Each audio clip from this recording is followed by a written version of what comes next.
श्री गुरवे नमः। भगवत चरणारविंद मकरंद मिलिंद महानुभाव। एक नया साधक मेरे आश्रम में आया था।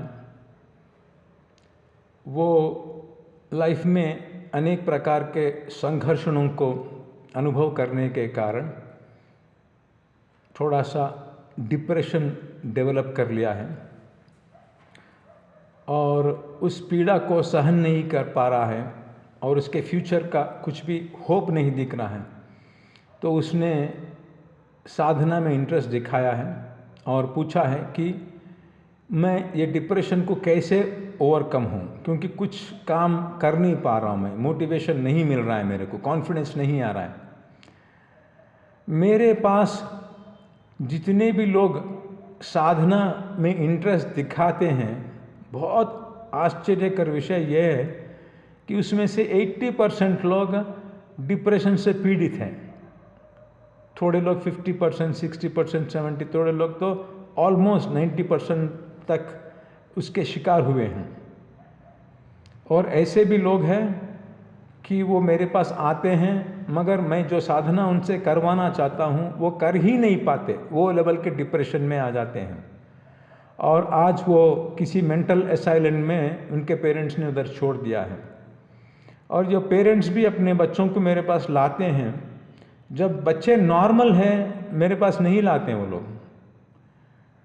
उनको बोलते हैं कि चलो जाओ सोसाइटी में खूब कमाओ, नाम कमाओ।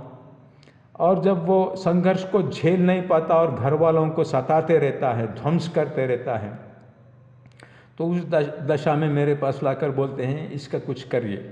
और एक को तो मैंने सुधार भी दिया था और वो कंटिन्यू करना चाह रहा था मेरे पास साधना, मगर जैसे ही थोड़ा बहुत सुधार हो गया घर में ले गए। मैंने बोला था भी इनको और थोड़ी देर रखो, नहीं, उसको बहुत सारा काम करना है। फिर उसी संघर्षमय जीवन में उसको ढकेलने लगे तो वो और डिप्रेशन में चला गया और मेंटल असाइलम में चला गया वो। तो ये डिप्रेशन क्यों आता है? बेसिकली हम लोग एक व्याधि क्यों आती है समझेंगे। रसोपासना में हमने बहुत सारा बेसिक सीखा है, तत्वज्ञान जाना है, उससे हमको थोड़ा बहुत समझ में आ जाएगा। ये मैंने आपको बोला था कि हमको देहात्माभिमान रहने के कारण कामनाओं की उत्पत्ति होती है और कामना प्रकृति के विरोध में जाती हैं और संघर्ष क्रिएट करती हैं। उदाहरण के तौर पर जैसे मेरे जठराग्नि जो डाइजेस्ट कर सकती है उसी को मैं डालना चाहिए, और जितनी मात्रा में डाइजेस्ट कर सकती है उतनी मात्रा में ही मैं उसको सामग्री देना चाहिए। मगर मैं अगर अपनी कामनाओं की पूर्ति में लगा हुआ हूँ तो मैंने बोला था कि कामनाएं कभी भी प्रकृति के धर्म के अनुकूल नहीं आती हैं, उसके विपरीत में ही आती हैं। तो हम लोग वो चीज़ों को ग्रहण करना शुरू करते हैं और इतनी मात्रा में हम सामग्री डालते हैं पेट में कि हमारे जठराग्नि डाइजेस्ट नहीं कर सकता है। और ऐसे पदार्थ डालते हैं जिसमें बहुत सारे टॉक्सिन्स यानी कि विष पदार्थ रहते हैं और वो अंदर जाने के बाद इफेक्ट करते हैं हमको, हमारे पूरे लिम्स को खराब कर देते हैं, डाइजेस्टिव सिस्टम को खराब कर देता है उभार के कारण।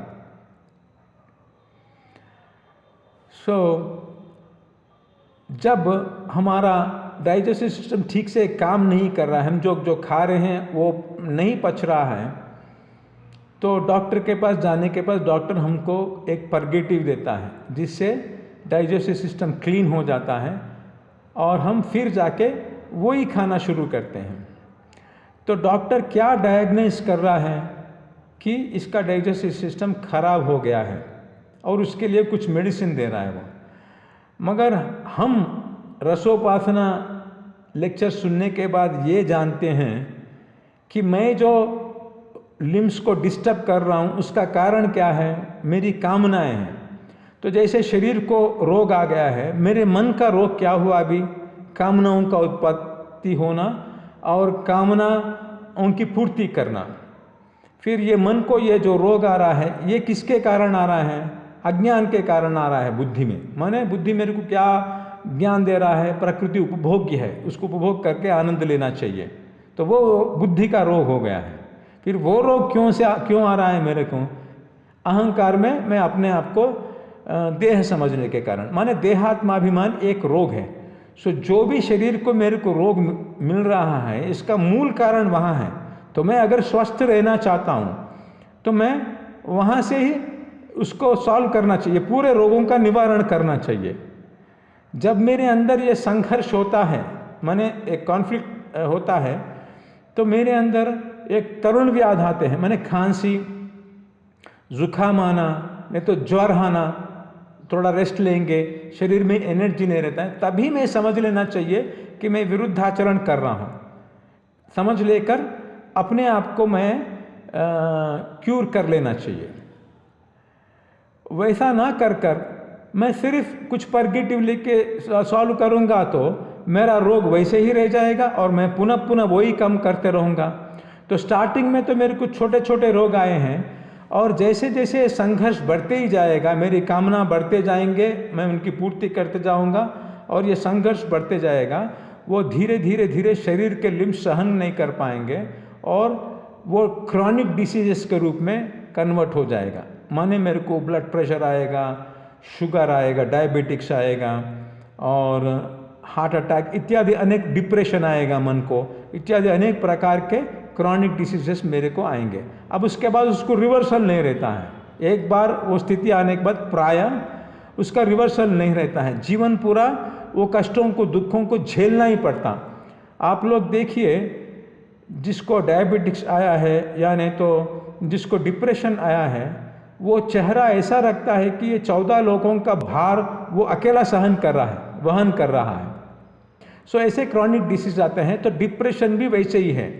मन संघर्षों को झेल नहीं पा रहा है, उसकी जो कामनाएं हैं, वो जो गोल अटेन करना चाहता है, वो गोल अटेन करने में उसको जो बाधाएं आ रही हैं, या नहीं तो अगर वो सक्सेस नहीं हो पा रहा है तो दूसरे लोग जो आगे दौड़ते जा रहे हैं तो उसके अंदर जो मात्सर्य भाव उत्पादन हो रहा है, या नहीं तो उसके घर वाले उसको बहुत इंसल्टिंग वे में बात कर रहे हैं, देख दूसरा कहाँ चला गया, तू कहाँ पर है, तू अभी यहीं पड़ा है। तो उसकी सामर्थ्य नहीं रहने पर भी बहुत ज़बरदस्ती से उसको वो गोल, जो गोल्स अपने पेरेंट्स डिसाइड करते हैं, उसको चेस करने में लगता है। तो ये कॉन्फ्लिक्ट उसके अंदर गुस्सा इत्यादि धीरे धीरे छोटे छोटे व्याधियों के रूप में आता है उसको। मगर जब कॉन्फ्लिक्ट को रिजॉल्व नहीं कर पाता वो, तो धीरे धीरे वो क्रॉनिक डिसीज में कन्वर्ट हो जाता है और वो एक्यूट डिप्रेशन हो जाता है। और एक बार 50% क्रॉस हो गया तो उसका चेहरा, जैसे मैं बोल रहा हूँ ना, वैसे बन जाता है। और जो वायलेंस बढ़ते जा रहा है सोसाइटी में, है ना, वो भी एक प्रकार का डिप्रेशन के कारण ही है। वो डिप्रेशन को झेल नहीं पाता, या तो वो सुसाइड कर लेता है ऊपर से छलांग मारकर, या तो दूसरों को शूट करना शुरू कर देता है। ये पूरे मानसिक संतुलन बिगड़ने के कारण ही हो रहे हैं। अमेरिका में इतना यूनिवर्सिटी से इतना ज्ञान है, इतने नोबेल लॉरेट्स है वहाँ का बेसिक ये जो प्रॉब्लम्स है, डिप्रेशन फास्टेस्ट ग्रोइंग डिसीज है, और ड्रग कंजम्पशन है वहाँ पर, फिर बाद में गन वायलेंस है। ये पूरे चीज़ों को वो लोग समाधान नहीं कर पा रहे हैं, क्योंकि ये जो प्रॉब्लम्स आ रहे हैं, ये संघर्ष आ रहा है मन में या शरीर में, प्रकृति में, इसका कारण देहात्माभिमान है। और वो देहात्माभिमान जिनको है, वही लोग ये ज्ञान को ये इनके बारे में डायग्नोसिस कर रहे हैं और इसका सॉल्यूशन ढूंढने के लिए सोच रहे हैं। तो वो कभी भी इसका सॉल्यूशन नहीं दे सकते हैं। एक बार बहुत बड़ा गन वायलेंस का केस हुआ था अमेरिका में, तो डोनाल्ड ट्रंप ने एक वीडियो पोस्ट करा है। वो एक वीडियो गेम है, वो इतना ग्रूसम वायलेंस है उसमें। उसने कहा है कि बच्चे ये गेम्स खेल रहे हैं, तो इतना वायलेंस है इनके अंदर, इतना वायलेंस ये वॉच करने के कारण वो वैसा गन वायलेंस, ये जो भी है वो उसमें पार्टिसिपेट कर रहे हैं। मगर क्यों बच्चा वो इतने ग्रूसम वायलेंट क्यों देखना पड़ रहा है उसको? इसका समाधान तो उनके पास है नहीं। मगर थोड़ा बहुत भी आपके पास गीता का ज्ञान हो, वेदांत का ज्ञान हो, तो आप लोग रसोपासना में जो सुना है मेरे पास, आप बहुत ईजिली समझ पाएंगे।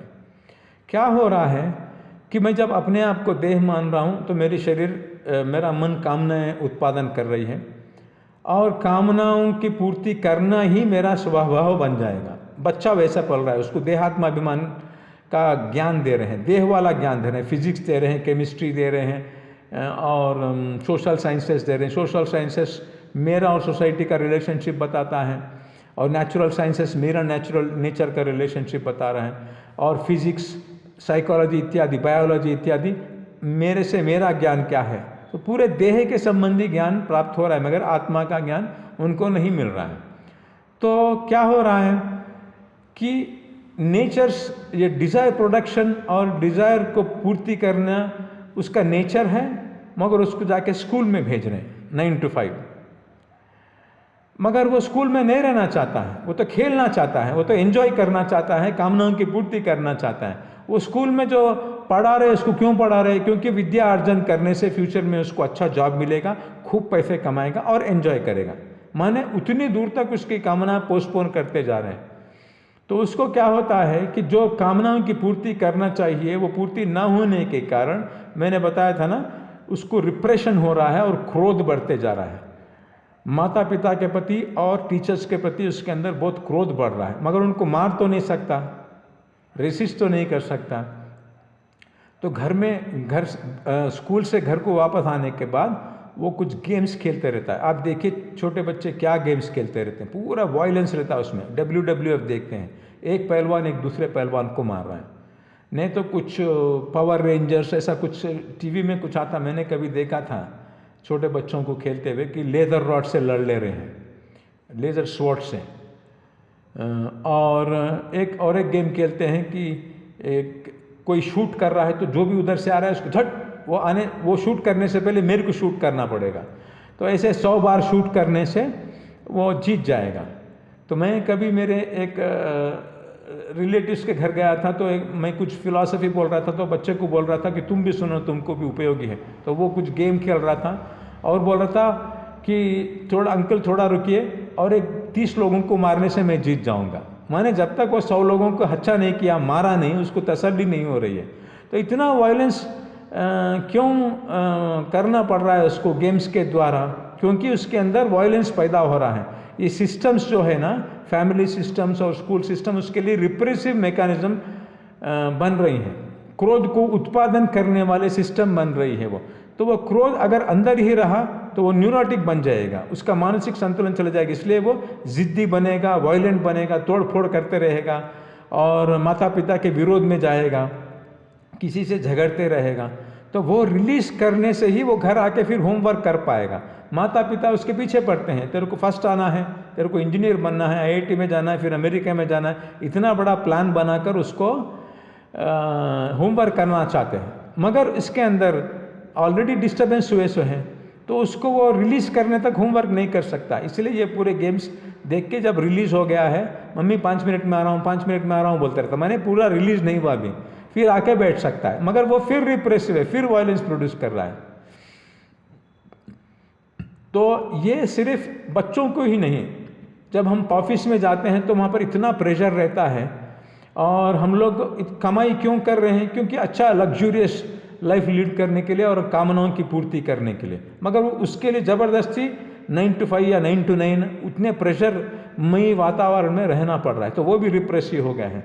और हम लोग जब देहात्माभिमान है तो हम अपने शरीर से अनेक प्रकार के स्त्री को या पुरुष को भोगना चाहते हैं, मगर शादी करने के बाद क्या है, वो सीमित हो गया है, एक के साथ ही रहना पड़ता है, तो वो भी रिप्रेसिव हो गया फैमिली सिस्टम में। तो हर एक सिस्टम, वो एक्चुअली सिस्टम्स रिप्रेसिव नहीं है, मगर हर एक सिस्टम रिप्रेसिव बनते जा रहा है हमको देहात्माभिमान के कारण। तो वो पूरा वायलेंस क्रिएट करते जा रहा है और धीरे धीरे धीरे ये संघर्ष को झेल नहीं पाते हम लोग, तो वो क्रॉनिक डिसीज के रूप में कन्वर्ट हो जाता है। तो इस प्रकार से कई लोगों को डिप्रेशन आ रहा है, और बहुत सारे लोग ये समझ सकते हैं कि मेरे को डिप्रेशन नहीं आ रहा है, मैं तो मोटिवेटेड हूँ, मेरे को तो सब कुछ है, थोड़ा बहुत संघर्ष होता है मगर मेरे में इतना दम तो है, मैं उस संघर्ष को झेल पाता हूँ। ऐसा मत समझिए, क्योंकि आप जब एक हेल्थ इंश्योरेंस की पॉलिसी लेने जाते हैं ना, तो आपका मेडिकल टेस्ट करते हैं वो लोग। तो उसमें आपको रिपोर्ट में देते हैं कि आपको डायबिटिक्स आने की संभावना 25% है और हार्ट अटैक आने की संभावना इतना % ऐसा बताते हैं। ऐसे ही हर बंदे में जो रिप्रेसिव मैकेनिज्म में है उसको डिप्रेशन में जाने की संभावना 5, 10, 15, 20 जितना % है, और एक ना एक दिन उस जगह जा रहा है, क्योंकि वो उसी सिस्टम में है जिस सिस्टम ने किसी को रिप्रेसिव बना दिया है। उसका कैपेसिटी बहुत कम था और ज़्यादा संघर्ष था, इसलिए वो झेल नहीं पाया, जल्दी डिप्रेस्ड बन गया। मगर वो सब उसी तरफ जा रहे हैं। इसलिए हम जब ये समझ सकते हैं कि इस पूरा का मूल कारण जो है ना, मूल रोग जो है देहात्माभिमान है, और हम लोग देह नहीं हैं आत्मा है, ये समझकर अपने आप को आत्मा मानकर जब रसोपासना करना शुरू करते हैं, किसी भी पद्धति को अपनाकर अपन उपासना करना शुरू करते हैं, तो क्या होता, मैंने पिछले लेक्चर में बताया था ना कि जितना जितना हम लोग भगवान से जुड़ते जाते हैं उतनी मात्रा में हमारे अंदर आत्मानुभव ज़्यादा होते रहता है। माने काम क्रोध लोभ मोह मद मात्सर्य जो डिसीज़ है हमारा, वो डिज़ोल्व होते जाता, वो क्यूर होते रहता है और ये बढ़ते रहता है, और देहात्माभिमान घटते रहता है। देहात्माभिमान घटने के कारण ऑटोमेटिकली कामनाएं कम होते रहती हैं, और कामना कम होने के कारण हम लोग प्रकृति के विरुद्ध में जाना भी हमारे अंदर कम हो जाएगा। इसलिए उपासना एक ही हमको क्यूर करता है। हमारे वैदिक संस्कृति में, सनातन धर्म में ये पूरा बहुत नेचुरल था। किसी को भी शादी करना, नहीं तो एजुकेशन गुरुकुल को जाना, और ये पूरा रिप्रेसिव नहीं हो रहा था। वो इनफैक्ट वो डिसॉल्विंग मैकेनिज्म हो रहा था। वो स्कूल जाके जो ब्रह्मचर्य का पालन कर रहा है, उसको कितना कड़ी मेहनत कर रहा है वहाँ पर। बाहर तो बहुत सारे एंजॉय कर सकते हैं, आप लोग चॉकलेट खा सकते हैं, बर्गर खा सकते हैं, सिनेमा देख सकते हैं। जो गुरुकुल जाता है उसको ऊपर नहीं है। जैसे मैं आश्रम में पढ़ा रहता हूँ, उसको कुछ एंजॉयमेंट नहीं है, फिर मैं बहुत आनंद में रहता हूँ। गुरुकुल में जो जाता है बहुत आनंद में रहता है। क्यों? क्योंकि वो आत्मज्ञान लेके जाने के कारण वो सिस्टम जो है ना, जो कामनाओं की उत्पत्ति होना और प्रकृति के विरुद्ध जाना है, वो धीरे धीरे धीरे उसमें घटते रहता है, जो विद्या अर्जन करके अपना धर्म को निभाते रहता है। तो रोल प्लेइंग और वो सिस्टम में जो साधना कर रहा है, वो उसके लिए डिसॉल्विंग मैकेनिज्म हो जा रहा है, माने घटते जा रहा है देहात्माभिमान, इसलिए और ऊर्जावान बन के निकल रहा है। और यहाँ पर जो लोग हैं वो धीरे धीरे क्या हो रहा है, उनको जब संघर्ष को झेल नहीं पा रहे हैं, उनका जो फ्री विल है, विल पावर है, वो धीरे धीरे घटते जा रहा है। घट के 50% होने के बाद उसको कॉन्फ्लिक्ट को झेलना, या न तो अपने संकल्प की पूर्ति करने में प्रयास करना, उसका जो पावर है वो घटते जाता है। तो साधना क्या करता है, इसका जो विल पावर है धीरे धीरे बढ़ाते रहता है। जो भी डिप्रेशन में गया हो, नहीं तो डिप्रेशन की ओर जा रहा हो और अपने विल पावर को लूज कर रहा हो, वो विल पावर उसके अंदर बढ़ते रहेगा। जब लोग मेरे पास लाते हैं, अपने बच्चों को लाते हैं, वो 80% 90% उसको डिप्रेशन आने के बाद मेरे पास लाए, तो उसके पास विल पावर तो खत्म ही हो गया है। तो मैं उसको साधना करो बोलता, कैसे करेगा? उसको एक भयानक युद्ध जैसा दिखेगा वो।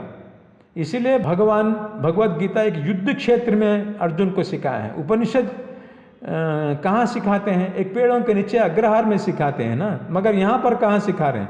भगवत गीता एक युद्ध क्षेत्र में। और अर्जुन निर्वीर्य बन गया है, एक डिप्रेशन पेशेंट की तरह व्यवहार कर रहा है, और मैं युद्ध नहीं कर पाऊंगा, मैंने अपना विल पावर को एक्सरसाइज कर नहीं पा रहा है, वो विल पावर खो गया हुआ है। तो उसको ये कलयुग के जीव की दशा है, जहाँ पर कलयुग में 75% धर्म चला गया है और 25% धर्म है। वहाँ पर जीव को 25% अपने विल पावर एक्सरसाइज करने की क्षमता रहते हैं, 75% नहीं रहते हैं, वो उस तरफ जाते और जीरो की तरफ जाते रहता है। तो उसके लिए जो जिसके पास विल पावर नहीं है, जिसके पास विल पावर है तो उसको कुछ कार्य दिए तो वो आराम से कर लेगा, मगर विल पावर ही नहीं है तो उसको थोड़ा भी बोझा दो, उसको ऐसा लगेगा कि मैं एक भीकर संग्राम कर रहा हूँ। अपने से अपने अंदर ही वो संग्राम हो रहा है, भीकर संग्राम। जो धर्म पालन नहीं कर पा रहा है कामनाओं के कारण, और जो धर्म करना चाहिए उसको अपना स्वास्थ्य को मेंटेन करने के लिए या नहीं तो रिलेशनशिप मेंटेन के लिए, दोनों के बीच में संघर्ष होते रहता है और ये संघर्ष वो कभी जीत नहीं पाता है, अपना विल पावर धीरे धीरे और ज़्यादा खोते रहता है। तो उसी जीव को, ऐसे कलयुग जीव को उद्धार करने के लिए भगवान ने गीतोपदेश वहाँ किया है, युद्ध क्षेत्र में किया है। और अर्जुन को क्लैब्य कहा है, जब वो युद्ध कर नहीं पा रहा था, क्लैब्यम मास मगमः पार्था, तो एक इम्पोर्टेंट आदमी की तरह बात कर रहा अर्जुना, ऐसा मत रहे, माने जैसे कोई किसी के पास विल पावर नहीं हो, संकल्प सिद्धि के लिए प्रयास करने की क्षमता नहीं हो, ऐसे तू एक्ट कर रहा है। अपने आप को उद्धार कर ले, उठ उद्धार कर ले और धैर्यवान बन। उद्धरेद आत्मन आत्मानम न आत्मानम अवसादेत, माने अपने मन से अपने आप को उद्धार करना चाहिए, अपने आप को पतन नहीं करना चाहिए, उपदेश दिया गया है। सो एक प्रकार से भगवत गीता ग्रंथ को हम लोग एक सेल्फ एम्पावरमेंट का ग्रंथ भी कह सकते हैं। जो योग बताया गया है, जैसे जैसे हम लोग योग प्रैक्टिस करेंगे और कर्म, ज्ञान, संन्यास और ध्यान के जो 4 अंग है योग के, मैंने बताया था, उसको प्रैक्टिस करने से क्या होने वाला है, धीरे धीरे उसको अपना विल पावर बढ़ने वाला है। अगर हम लोग ऐसा नहीं करेंगे, हम लोग पूरी दुनिया में बहुत सारा सक्सेसफुल तो होते जा रहे हैं, बड़े बड़े कंपनीज के, मल्टीनेशनल कंपनीज के CEO बनते जा रहे हैं, विश्व गुरु की बनने की तरफ बढ़ रहे हैं, मगर जितना जितना सक्सेस पाते पाएंगे, अगर हम लोग ये उपासना कर कर ये आत्मज्ञान को प्राप्त कर अपने आप की रक्षा नहीं करेंगे, मेटीरियली सक्सेस तो होएंगे मगर डिप्रेशन पेशेंट्स बढ़ते जाएंगे। सभी लोग उसी दशा में चल रहे हैं।